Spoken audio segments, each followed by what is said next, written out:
Hello everyone, welcome to practice mock. आपकी आज first class है SBI PO 2025 डिस्क्रिप्टिव की। तो आइए क्लास स्टार्ट करते हैं। हम लोग पहले समझेंगे कि डिस्क्रिप्टिव का एग्जाम पैटर्न क्या होता है। पहले आपका पैटर्न कुछ और होता था, लास्ट ईयर से SBI ने पैटर्न अपडेट कर दिया है। पहले आपके डिस्क्रिप्टिव में ऐसे और लेटर पूछा जाता था, लेकिन इस बार पैटर्न अपडेट हो गया है, तो आपको अपडेटेड पैटर्न के हिसाब से प्रिपेयर करना है, जिसके बारे में आपको रौनक सर बताएंगे। देखो, जैसा दीप्ति मैम ने बताया कि पहले आपका एक ऐसे और एक लेटर आता था, बट लास्ट ईयर से क्या हुआ है कि SBI का जो फोकस है वो आपके कम्युनिकेशन स्किल्स पे है। वो ये देखना चाहते हैं कि आप कितना बेटर कम्युनिकेट कर पाते हो रिटन फॉर्म में, कितना बेटर आप सिचुएशंस को समझ पाते हो, ठीक है, डेटा आप निकाल सकते हो, प्रेजेंट कर सकते हो। तो उन्होंने डिस्क्रिप्टिव भी वैसा ही डिज़ाइन किया है। अब आपको एक ईमेल आता है, ईमेल राइटिंग आती है, रिपोर्ट राइटिंग आती है, सिचुएशन एनालिसिस आता है और प्रेशर राइटिंग आता है, ठीक है। तो ये आपके 4 टॉपिक्स हैं जिन पे आपको डिस्क्रिप्टिव में लिखना होता है। 3 आपके क्वेश्चंस होते हैं, ठीक है। 50 यानी 50 आपका टोटल मार्क्स होता है और आपको ये पेपर डिस्क्रिप्टिव सेक्शन अटेम्प्ट करने के लिए 30 मिनट यानी आधा घंटा मिलता है, ठीक है। अब हम बात करेंगे कि वेटेज क्या होता है, कि कौन सा टॉपिक कितना वेट कैरी करता है, जिसके बारे में आपको दीप्ति मैम बताएंगे। ठीक है, वेटेज बताने से पहले मैं आपको बता दूं कि डिस्क्रिप्टिव का एग्जाम आपका क्वालिफाइंग होता है नेचर में, एंड वो फेज 2 में ही इंक्लूडेड होता है। यानी कि आपका मेंस एग्जाम जब आप कर देते हो उसके बाद ही आपको डिस्क्रिप्टिव करना होता है, ठीक है। तो क्या रहता है आपका emails, report, situation analysis, pressure writing, हमने ये तो बता दिया आता है। 3 क्वेश्चन आपको अटेम्प्ट करने होते हैं। ईमेल आपका कंपलसरी होता है, ठीक है। रिपोर्ट राइटिंग आपकी कंपलसरी होती है। 2 क्वेश्चन तो ये हो गए। दोनों के लिए आपको 2-2 ऑप्शंस मिलेंगे, जिसमें से आपको एक सेलेक्ट करना होगा, ठीक है। थर्ड क्वेश्चन के लिए आपको सिचुएशन एनालिसिस और प्रेशर राइटिंग में से एक टॉपिक सेलेक्ट करना होता है, उस पर लिखना होता है। ये हुए आपके 3 क्वेश्चंस, ठीक है। अब आपको किस सेक्शन के लिए कितना टाइम देना है, क्या वेटेज रहता है, वो आपको रौनक सर बताएंगे। देखो, जैसा कि हमें बताया गया कि 30 मिनट्स आपको टोटल मिलते हैं, ठीक है। तो अब आपको इसमें से 5 मिनट पहले ही रख लेने हैं, यानी कि -5 मिनट्स आपको किस चीज़ के लिए रखने हैं, तो वो आपको रखना है प्रूफ रीडिंग के लिए। क्योंकि अगर आप डिस्क्रिप्टिव लिख रहे हो तो आप वहाँ पे टाइप कर दो, तो एक बार आपको चेक करना है कि आपने कोई एरर, कोई स्पेलिंग मिस्टेक तो नहीं किया। तो 5 मिनट्स आपको रखने हैं अपने प्रूफ रीडिंग के लिए। बचा 25 मिनट्स में ईमेल को आपको 7 मिनट्स देने, ठीक है, और रिपोर्ट को 8 मिनट्स, 8 to 9 मिनट्स आप दे सकते हो, ठीक है, जैसा भी हो। और फिर आप या तो सिचुएशन एनालिसिस कर रहे हो या फिर आप प्रेशर राइटिंग कर रहे हो, तो वहाँ भी आप 8 to 9 मिनट्स वहाँ पे आप अपना यहाँ पे डिवाइड कर सकते हो, ठीक है। ठीक है। अब जैसा कि हमें पता है कि टोटल आपका 50 मार्क्स का होता है डिस्क्रिप्टिव, तो ईमेल के लिए आपको मिलता है 15 मार्क्स, ठीक है। रिपोर्ट के लिए भी 15, बचे 20 होते हैं आपके या तो सिचुएशन एनालिसिस या प्रेशर के लिए। तो ये आपका सेक्शन वाइज या जो भी ये तीनों चीज़ें हैं उनके हिसाब से आपका जो मार्क्स का वेटेज रहेगा। तो इसीलिए हमने यहाँ पे भी 7 मिनट्स लिया है, क्योंकि ईमेल आप जल्दी अटेम्प्ट कर सकते हो, ठीक है। फिक्स आपका यहाँ पे पैटर्न होता है जो आपको फॉलो करना होता है। और बाकी रिपोर्ट और जो ये जो थर्ड पार्ट है आपका सिचुएशन एनालिसिस और प्रेशर राइटिंग, ये टाइम टेकिंग होते हैं। स्पेशली प्रेशर राइटिंग जहाँ पे आपको पैसेज पूरा पढ़ना पड़ेगा, फिर आपको उसकी समरी लिखनी होगी। तो आपको यहाँ पे फिर बहुत ही केयरफुली टाइम को डिवाइड करना है, ठीक है। साथ ही एक चीज़ इंपॉर्टेंट है जो आपको जाननी चाहिए इंटरफेस के बारे में, क्योंकि उसकी वजह से भी काफ़ी बार बच्चों का एक्स्ट्रा टाइम जाता है, ठीक है। जैसे कि आपको पता है कि एंटर की जो होता है वो, अगर आपको जो एग्ज़ाम में जो इंटरफेस मिलेगा जहाँ पे आप टाइप कर रहे होगे, वहाँ पे एंटर की एक ही बार काम करेगा। यानी आप 2 लाइन के बीच में डबल एंटर की करके स्पेस नहीं दे सकते, ठीक। अगर आपका स्पेस नहीं आ रहा है तो वो इंटरफेस ही वैसा डिज़ाइन है कि आप 2 बार एंटर की आपको नहीं दबाना है। अब एक बार आपने ये लाइन लिखी, यहाँ पे एंड कर दिया लाइन को, एंटर की दबाओगे, यहाँ पे से स्टार्ट करोगे, ठीक है। दूसरा ये कि कैप्स लॉक नहीं काम करेगा, और जब भी एक सेंटेंस कंप्लीट किया, फुल स्टॉप दिया, तो यहाँ फिर आपको अपर केस से ही लिखना है। तो उसके लिए आपको शिफ्ट प्लस जो भी आपको अल्फ़ाबेट अपर केस में लिखना है, ए हो, बी हो, जो भी हो, वो लिखना है। हालांकि कैप्स लॉक से ये ज़्यादा फास्ट मेथड है, आपको शिफ्ट प्रेस करके बस वो जो भी अल्फ़ाबेट है वो टाइप करना होता है। तो ये चीज़ें ध्यान में रखनी है।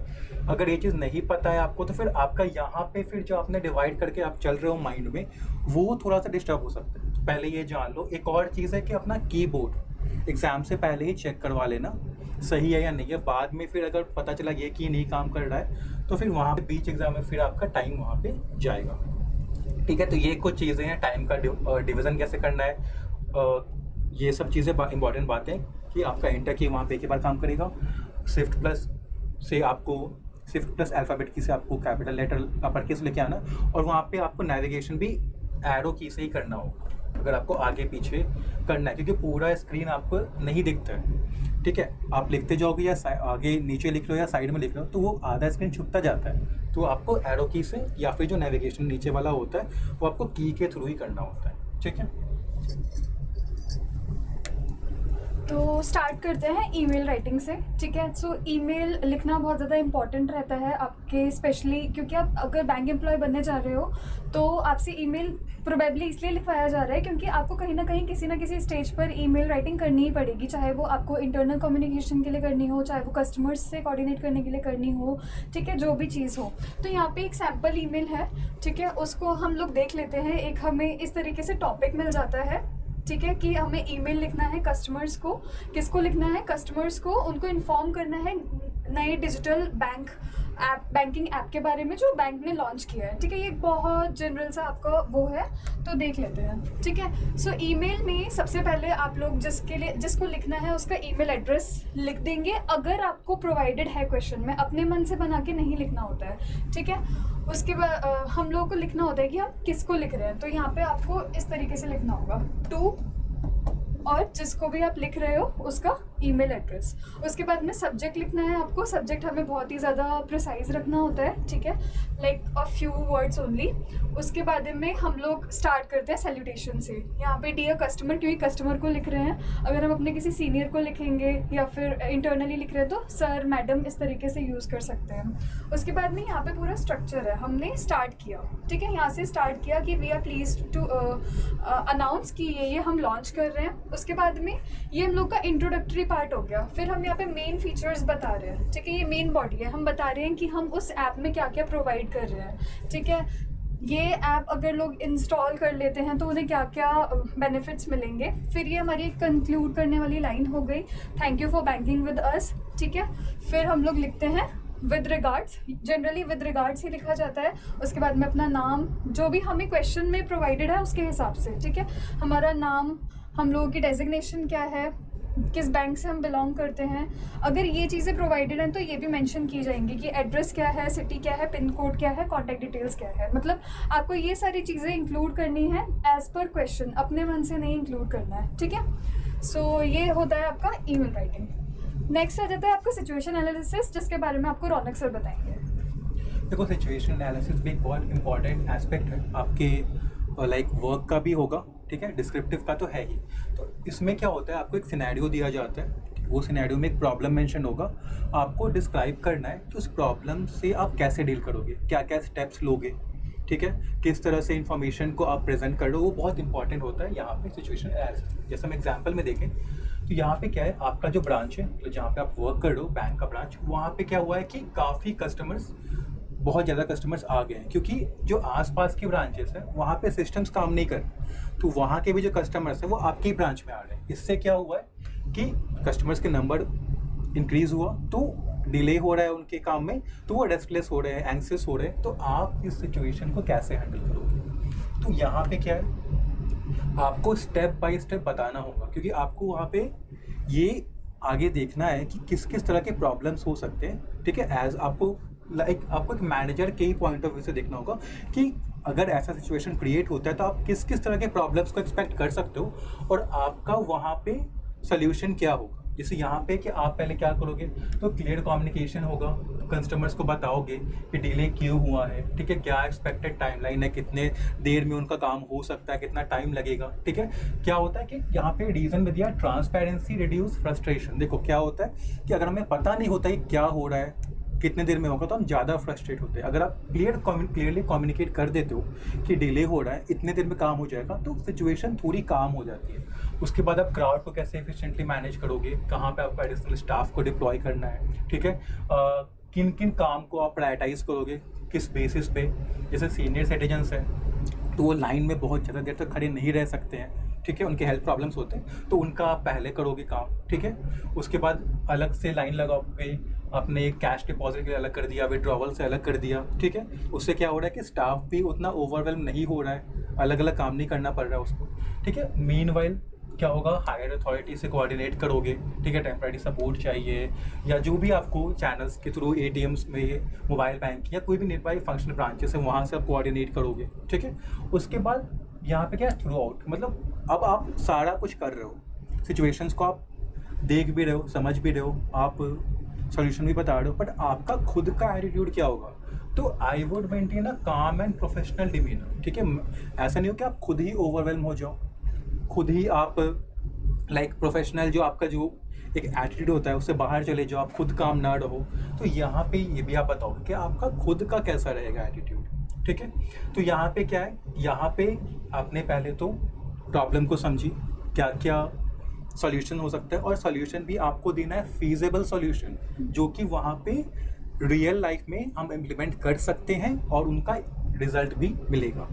तो ये आप लाइक एक्सपेक्ट कर सकते हो सिचुएशन एनालिसिस में कोई ना कोई प्रॉब्लम ही होगा वहाँ पे मेंशन, ठीक है। तो वहाँ पे आपको देखना होता है क्या सिचुएशन क्रिएट हो सकती है और कैसे आपको कौन सा लॉजिकल स्टेप लेना है, ठीक है। दूसरा आता है आपका रिपोर्ट राइटिंग, ठीक है। ये भी एक इंपॉर्टेंट एस्पेक्ट है।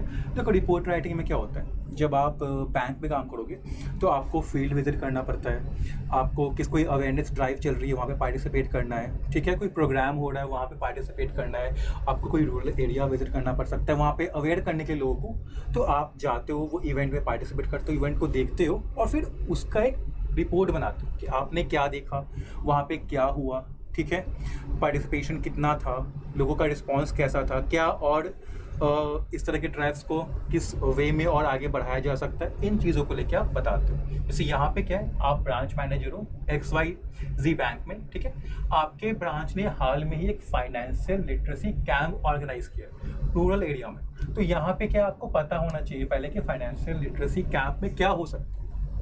फाइनेंशियल लिटरेसी यानी कि फाइनेंस के बारे में जानकारी दोगे, बैंक के प्रोडक्ट्स के बारे में जानकारी दोगे, अकाउंट खोलने से क्या बेनिफिट है, ठीक है, UPI का क्या बेनिफिट है, ठीक है, ये सब के बारे में जानकारी आप देते हो। तो आपको पता होना चाहिए कि वहाँ पे क्या होगा, क्योंकि तभी आप फिर इन्विजन कर पाओगे ना कि वहाँ पे क्या क्या हो रहा है, ठीक है। तो रूरल एरिया में एजुकेट करना है लोगों को डिजिटल बैंकिंग के बारे में, गवर्नमेंट स्कीम्स के बारे में, ठीक है। तो रिपोर्ट लिखनी है अपने रीजनल ऑफिस को।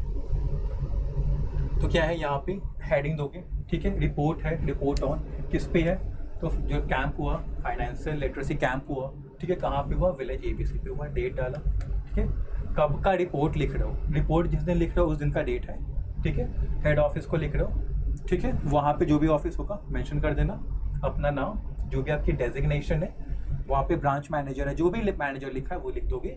फिर यहाँ पे सब्जेक्ट में भी वही चीज़ लिखो, ठीक है, report on financial literacy camp held at ये विलेज ABC। फिर आपको अपना स्टार्ट करना है डियर सर मैडम से, क्योंकि आप खुद के सीनियर को लिख रहे हो, ये इंटरनली लिखते हो, आप अपने ही किसी हायर अथॉरिटी को दे रहे हो, रिपोर्ट सबमिट कर रहे हो। अब देखो उसके बाद क्या है, फिर आपने लिखना स्टार्ट किया कि हेड ऑफिस में क्या था, तो फाइनेंशियल लिटरेसी प्रमोट करने के लिए बात हुई थी, ठीक है, तो हमारे ब्रांच ने उसी लाइन में एक ये कैंप ऑर्गेनाइज किया, ठीक है, जहाँ कब किया, तो 15 अगस्त को किया। ऑब्जेक्टिव लिखोगे, क्यों किया, क्या काम था, क्या आपका एम था, क्या आप अचीव करना चाहते थे उस कैंप के थ्रू, ठीक है। फिर कैंप में क्या हुआ, कितना पार्टिसिपेशन था, कितने विलेजर्स हैं, क्योंकि विलेज में हो रहा है तो विलेजर्स, फिर जहाँ भी होगा उस हिसाब से आपको लिखना होगा, ठीक है, कौन कौन थे उसमें से, ठीक है, सेशंस किस पे हुआ, किस पे आपने वहाँ पे सेशंस लिए, किस बारे में आपने एजुकेट किया वहाँ के लोगों को, ठीक है, रिस्पांस कैसा था, कितने रिजल्ट क्या, क्या नए सेविंग अकाउंट्स खुले, क्या नए UPI रजिस्ट्रेशंस हुए, ठीक है। और आप फिर रिकमेंड क्या करते हो कि अब जैसे ये कैंप हो गया, अब नेक्स्ट स्टेप क्या होना चाहिए, क्या फॉलोअप होना चाहिए उनको जिन्होंने अकाउंट खुलवाया है, कि उनको कोई प्रॉब्लम्स हो रही है नहीं, या फिर ऐसा ही कैंप क्या हम कहीं और भी ऑर्गेनाइज करा सकते हैं, ठीक है। तो ये आप ऐसे रिकमेंडेशन से कंक्लूड करोगे, तो ये होता है आपका रिपोर्ट, ठीक है। उसके बाद कंक्लूड कर दो कि बेस्ट रिगार्ड्स, ठीक है, अपना नाम और अपना डेजिग्नेशन। अब जो हमारा जो लास्ट टॉपिक है वो है प्रेशर राइटिंग, जिसके बारे में आपको दीप्ति मैम बताएंगी। ठीक है, तो प्रेसी राइटिंग में बेसिकली क्या होता है, आपके पास में एक पैसेज आता है एंड आपको उसे समराइज करना होता है। आपको मेनली क्या करना होता है, उसको पढ़ना होता है, उसका मेन आइडिया फाइंड आउट करना होता है और उसको अपने वर्ड्स में लिखना होता है इन लाइक वेरी ब्रीफ। आपको एकदम समरी उसकी देनी होती है। ठीक है, जैसे कि फॉर एग्जांपल यहाँ पे फाइनेंशियल लिटरेसी के बारे में हमें बता रखा है कि फाइनेंशियल लिटरेसी कैसे इंपॉर्टेंट होती है इकोनॉमी के लिए।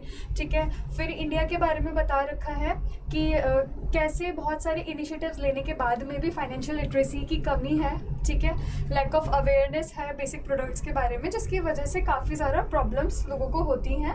और उस चीज़ को टैकल करने के लिए रिजर्व बैंक ऑफ इंडिया और बाकी सारे इंस्टीट्यूशंस ने बहुत सारे लिटरेसी कैंपेन्स ऑर्गेनाइज किए हैं रूरल में, सेमी अर्बन एरियाज़ में।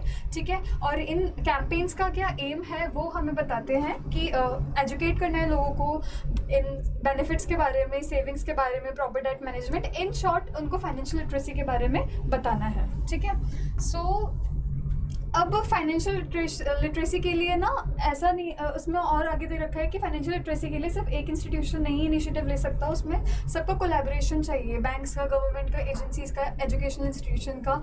ठीक है, और फाइनेंशियल एजुकेशन स्कूल्स में भी इंक्लूड करना चाहिए, बच्चों को उसके बारे में बताना चाहिए। ठीक है, सो ये हम लोग का ओवरऑल था, फाइनेंशियल लिटरेसी के बारे में बताया कैसे इंडिया में नहीं है, क्या क्या इनिशिएटिव्स लिए जा सकते हैं, मेजर्स लिए जा सकते हैं उसको इंक्लूड करने के लिए। तो यहाँ पे उसको हमने समराइज किया है। अब आप ये देख सकते हो कैसे हमने समराइज किया है कि फाइनेंशियल लिटरेसी इंपॉर्टेंट है इंक्लूसिव ग्रोथ के लिए, लेकिन फिर भी बहुत सारे इंडियंस को नहीं पता होता है इसके बारे में।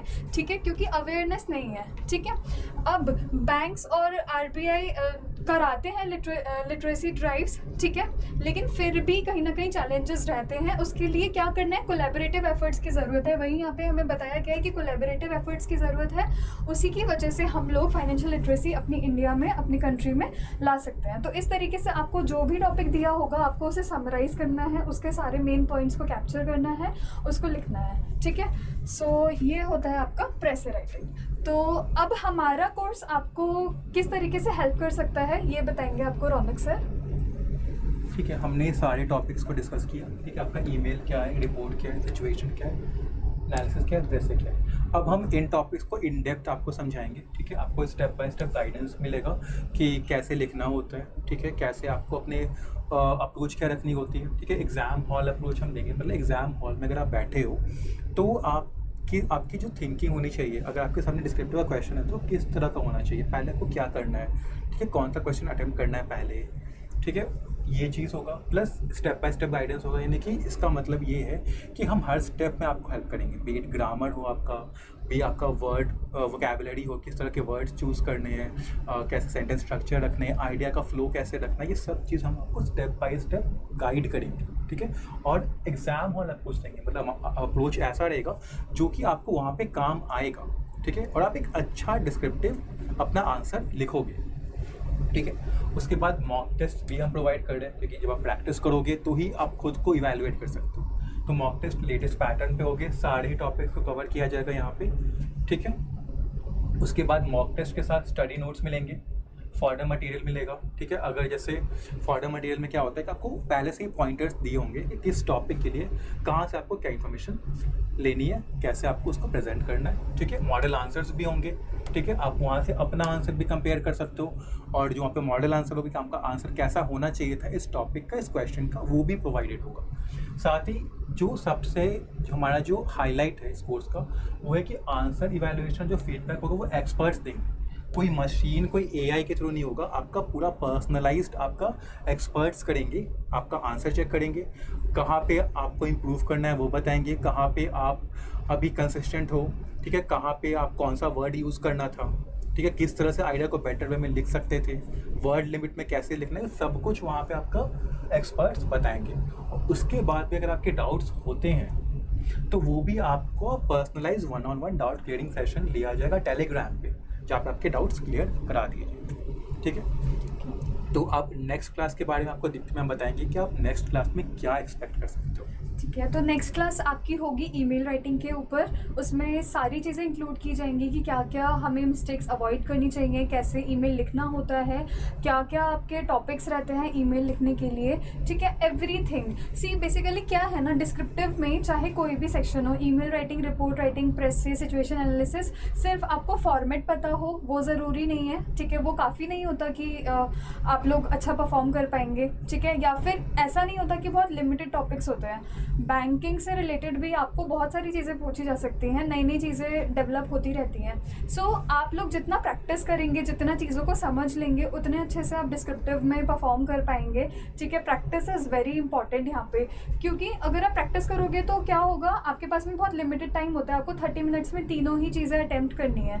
तो आपको अपने माइंड में भी एक बनाना पड़ेगा। फॉर एग्जाम्पल आपको रिपोर्ट राइटिंग भी दे रहे हैं, तो आपको अपने माइंड में फटाफट से बनाना पड़ेगा ना कि आप क्या क्या पॉइंटर्स इंक्लूड करोगे। अगर आपके माइंड में आइडियाज़ क्लियर नहीं हो पाएंगे, ठीक है, जो कि प्रैक्टिस के बिना बिल्कुल भी पॉसिबल नहीं है, तो फिर आप जब तक वेग आइडियाज़ लेकर दिमाग में घूमोगे, आप सही से उस चीज़ को नहीं कर पाओगे। तो नेक्स्ट सेशन में हम कवर करेंगे ईमेल राइटिंग, उसकी हर एक डिटेल हम कवर करेंगे, कैसे होता है, क्या आपको करना चाहिए, क्या नहीं करना चाहिए, एवरीथिंग। और देखो, कोर्स की सबसे अच्छी बात यही है कि यहाँ पे आपको सारा ही टॉपिक कवर कराया जा रहा है। लेट्स सपोज कि आपने चूज़ किया कि मैं ईमेल लिखूंगा, मैं रिपोर्ट लिखूंगा, मैं पैसे लिख दूंगा, ठीक है, बट बाई चांस ये भी हो सकता है कि ईमेल ऐसे टॉपिक पे आ गया, रिपोर्ट ऐसे टॉपिक पे आ गया जिस पे आपको पूरा नॉलेज नहीं है, बट वहाँ पे डिस्क्रिप्टिव लिखने के लिए आपके पास पूरा नॉलेज होना चाहिए। ठीक है, तो यहाँ पे क्या है कि आपको सारे ही टॉपिक्स में आपको अच्छा होना होगा। प्लस जैसे कि मैं आपने बताया, ईमेल के बहुत तरह के सब्जेक्ट्स हो सकते हैं। आपको इंटरनल कम्युनिकेशन का ईमेल आ गया, आपको कस्टमर को देना है कुछ या कस्टमर से इंफॉर्मेशन लेनी है। जैसे रिपोर्ट, कोई भी सिचुएशन पे रिपोर्ट बनानी हो सकती है। सिचुएशन एनालिसिस में कोई भी सिनेरियो क्रिएट कर सकते हो, तो आपको वहाँ पे प्रोएक्टिव थिंकिंग रखनी होगी, क्योंकि एक ही एस्पेक्ट नहीं है। यहाँ पे जो चेंज हुआ है वो काफ़ी बड़ा हुआ है। पहले क्या था, एसएम हमें पता होता था ये स्ट्रक्चर फॉलो करना है, लेटर में ये स्ट्रक्चर फॉलो करना है, बट यहाँ पे चीज़ें बहुत डायनामिक हो गई हैं। ठीक है, वहाँ पे कुछ भी पूछ सकते हैं, तो आपको अपना जो थिंकिंग है वो चेंज करना होगा। तो इसीलिए हमने ये कोर्स ऐसा डिज़ाइन ही किया है, इतने हमने टॉपिक्स यहाँ पे कवर ही किए हैं कि आपका कोई भी ऐसा टॉपिक ना हो, कोई सेक्शन ना हो जिसमें आपको लगे कि मैं इसमें वीक हूँ, कहीं अगर इसमें कोई डिफ़िकल्ट क्वेश्चन आ गया तो मैं नहीं कर पाऊँगा। वैसा नहीं कि हाँ चलो ठीक है मैं सारे में ही हूँ, मैं वहाँ पे चूज़ करूँगा कि उस टाइम लिमिट में मेरे लिए क्या कन्वीनियंट है, क्या लिखना जिसमें मेरे मैक्सिमम मार्क्स आ सकते हैं। ठीक है, और बाकी हम तो हैं ही यहाँ पे, हम आपका आंसर भी वैल्यूएट करेंगे, आपको फीडबैक भी देंगे। ठीक है, और ऐसा फीडबैक देंगे जो टाइम लिमिट है उसमें आप उसको अप्लाई कर पाओ। ठीक है, और आप इम्प्रूव करो नेक्स्ट मॉक में। और आपका कोई भी डाउट रहा तो वहाँ पे भी हम हैं अवेलेबल, आपको हम डाउट क्लियर कर देंगे। ठीक है, तो आई होप कि आप काफ़ी एक्साइटेड हो गए इस पूरे कोर्स के लिए। कल से मैम का पहला क्लास स्टार्ट हो रहा है ईमेल राइटिंग का। ठीक है, तो आज यहाँ पे सेशन कंक्लूड करते हैं। Thank you.